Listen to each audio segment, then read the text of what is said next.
Less than 2 weeks after their combative sworn depositions in the civil suit against their daughter, George and Cindy Anthony went back on national TV to answer even more tough questions. Why? Was it for money? Their attorney says no. West 2's Bob Keeling joins us live with more. And Bob, this is the beginning of what Zenaida Gonzalez's attorneys called the alibi tour for the Anthonys. Well, that was certainly the question, and Cindy Anthony took the opportunity to say that she was just the grandma and that Casey was the one raising Kaylee. Now, that's important because if you remember, in light of some of these statements that were released by investigators, certain evidence that was released by the state, they said that possibly Cindy's overbearing nature could have influenced Casey's actions. In their first joint interview since Kaylee's remains were found, the Anthonys seized on the opportunity to refute evidence put forward by the state that Casey's motive for killing Kaylee could have come out of resentment that Cindy was trying to take over as Kaylee's mother. Casey was Kaylee's mom. Kaylee belonged to her.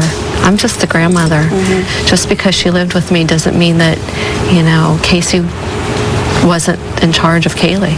Without much detail, Cindy Anthony tried to explain Casey's odd behavior while Kaylee was missing.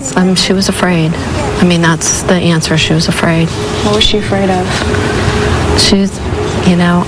I can't answer that right now. But she told you she feared for what, her life, Kaylee's life, both? She feared for all of our lives. In another statement that could conflict with past comments to police, George Anthony said he did not confront his daughter any time the month Kaylee was gone. The only time I really confronted Casey was when I saw her again on July 15th. I just wanted to know where she's been, and what she told me is what she told Cindy, The couple said they don't regret going to police sooner.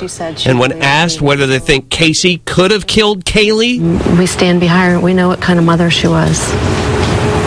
Is it because you love her daughter that you need to believe this, or because you believe unflinchingly that it's not possible that she did this? I don't think it's possible for my daughter to hurt anyone. And she would definitely hurt her own children. The couple's attorney, Brad Conway, told me the Anthonys got, quote, no fees of any kind, unquote, for doing this interview. He said Oprah Winfrey was demanding exclusivity in their interview, which was scheduled for next week.